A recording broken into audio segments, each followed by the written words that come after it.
ભારતનું બજેટ રજૂ થયું તો વિદ્યાર્થી મિત્રો બજેટના પ્રશ્ન આવવાની સંભાવના પૂરી છે। તો સૌપ્રથમ પ્રશ્ન બને છે કે કેટલા કરોડનું બજેટ હતું?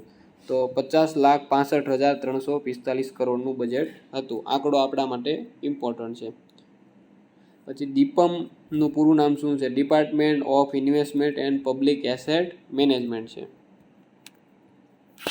રૂપિયો ક્યાંથી આવશે ને ક્યાંથી જશે? તો જો સૌથી વધારે 24 પૈસા છે એ ઉધાર અને અન્ય જવાબદારી, જ્યારે આવકવેરો છે એ બીજા નંબરે છે 22 પૈસા અને ત્રીજા નંબરે છે 18 પૈસા। રૂપિયો ક્યાં જશે? તો સૌથી વધારે વ્યાજની ચૂકવણીમાં 20 પૈસા જશે, બરાબર। ટેક્સની ચૂકવણીમાં 22 પૈસા સૌથી વધુ છે, ત્યારબાદ વ્યાજની ચૂકવણીમાં છે અને 1/5 વ્યાજની ચૂકવણીમાં જશે, બરાબર। ટોટલ બજેટના સૌથી વધારે વ્યાજની ચૂકવણી છે, પછી પરિવહન છે, રક્ષા મંત્રાલય, બરાબર। મંત્રાલય કે તો રક્ષા મંત્રાલય છે। સૌથી વધારે યોજના કે તો મહાત્મા ગાંધી નેશનલ રૂરલ મનરેગા યોજનામાં વપરાવાના છે નાણાં।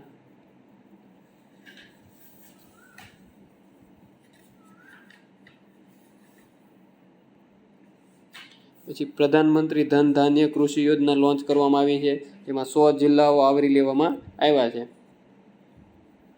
કઠોળનું મિશન છે એ 6 વર્ષ માટે લોન્ચ કરવામાં આવ્યું છે અને ખાસ તુવેર, અડદ અને મસૂર, બરાબર, આ કઠોળ ઉપર ભાર આપવામાં આવશે। તુવેર, અડદ અને મસૂર 6 વર્ષ માટેનું મિશન છે। મખાના બોર્ડની સ્થાપના બિહારમાં કરવામાં આવશે। અંદમાન નિકોબાર લક્ષદ્વીપ ટાપુ પર વિશિષ્ટ ઇકોનોમિક ઝોન સ્થાપના કરવામાં આવશે। ટૂના માછલી ઉપર ધ્યાન કેન્દ્રિત કરવામાં આવશે। કપાસ માટે 5 વર્ષ માટે મિશન લોન્ચ કરવામાં આવ્યું છે અને ખાસ લાંબા રેસાવાળા કપાસની મુખ્ય જાતોને પ્રોત્સાહન આપવામાં આવશે। કિસાન ક્રેડિટ કાર્ડ છે એની સહાય યોજનામાં 3 લાખથી વધારો કરી 5 લાખ કરવામાં આવી છે। આસામના નામરૂપ ખાતે 12.7 લાખ મેટ્રિક ટનનો યુરિયા પ્લાન્ટ સ્થાપવામાં આવનાર છે, બરાબર। સૌથી આઈએમપી પ્રશ્ન છે, યુરિયા પ્લાન્ટ ક્યાં સ્થાપવાનો છે? આસામના નામરૂપ ખાતે।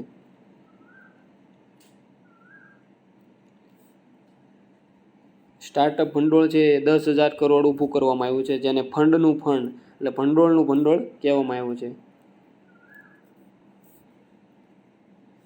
બિહારમાં ખાદ્ય પ્રૌદ્યોગિકી અને ઉદ્યોગ સાહસિકતા વ્યવસાય માટે એક સંસ્થાન સ્થાપવામાં આવશે, બરાબર। બિહારમાં ખાદ્ય પ્રસંસ્કરણ સંસ્થાન સ્થાપવામાં આવશે। ભારત નેટ પ્રોજેક્ટ હેઠળ ગ્રામીણ વિસ્તારોમાં તમામ સરકારી માધ્યમિક શાળા અને પ્રાથમિક આરોગ્ય કેન્દ્રને બ્રોડબેન્ડની કનેક્ટિવિટી પૂરી પાડવાની છે, બરાબર। માધ્યમિક શાળા અને પ્રાથમિક આરોગ્ય કેન્દ્ર। ભારતીય ભાષા પુસ્તક યોજના શાળા અને ઉચ્ચ શિક્ષણ માટે ભારતીય ભાષા ડિજિટલ પુસ્તકોનું પ્રદાન કરવાનું છે। આગામી 5 વર્ષમાં સરકારી શાળામાં 50,000 અટલ ટિકરિંગ લેબનું સ્થાપના કરવામાં આવશે। 3 વર્ષમાં તમામ હોસ્પિટલોમાં ડે કેન્સર કેન્દ્રો શરૂ કરવામાં આવશે। 200 કેન્દ્રોની સ્થાપના કરવામાં આવશે। પીએમ સ્વનિધિની મર્યાદા 30,000 રાખવામાં આવી છે। જલ જીવન મિશન 100% પૂરું કરવા માટે અવધિ 2028 સુધી લંબાવવામાં આવી છે। Urban challenge fund 1 lakh crore નક્કી કરવામાં આવ્યું છે।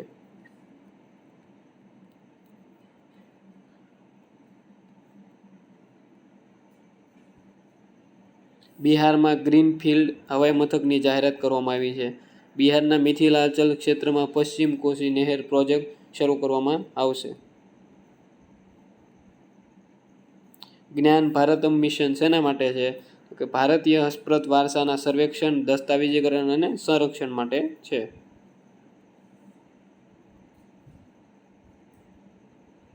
વીમા ક્ષેત્રમાં એફડીઆઈ 74%થી વધારીને 100% કરવામાં આવી છે। ખૂબ જ મહત્વપૂર્ણ પ્રશ્ન છે। ઇન્ડિયા પોસ્ટને એક મોટી લોજિસ્ટિક સંસ્થા તરીકે વિકાસ કરવામાં આવશે। 12 લાખ સુધી આવકવેરામાં માફી આપવામાં આવી છે, પહેલા 7 લાખ સુધી માફી આપવામાં આવતી હતી। વરિષ્ઠ નાગરિકો માટે વ્યાજ પર કર કપાત મર્યાદા 50,000થી 1 લાખ કરવામાં આવી છે।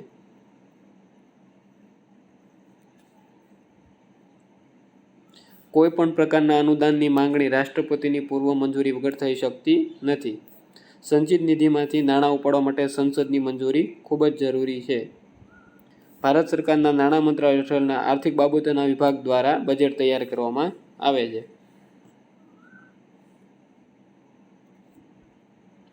પ્રાથમિક ખાધ એટલે રાજકોષીય ખાધ માઇનસ ભૂતકાળની લીધેલી લોન પર વ્યાજની ચૂકવણી. રાજકોષીય જવાબદારી અને બજેટ સંચાલન અધિનિયમ, બરાબર, FRBM એક્ટ ક્યારે આવ્યો? 2003માં.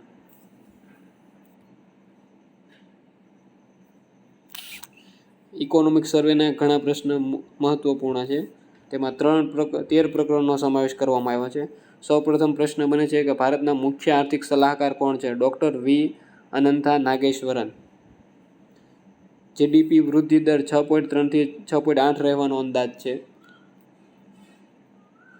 બેરોજગારી દર 3.2 ધારવામાં આવેલો છે. સેવા ક્ષેત્ર છે 30% લોકોને રોજગારી પૂરી પાડે છે.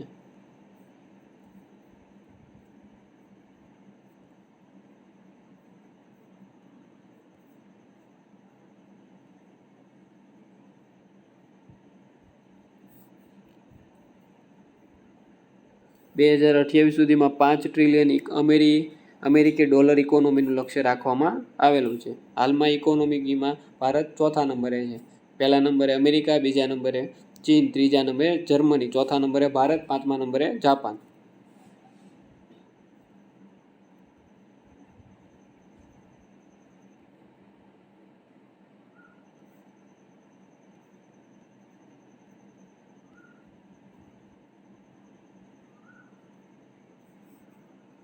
તો મિત્રો, આવી રીતે આપણે ભારતનું બજેટ પૂર્ણ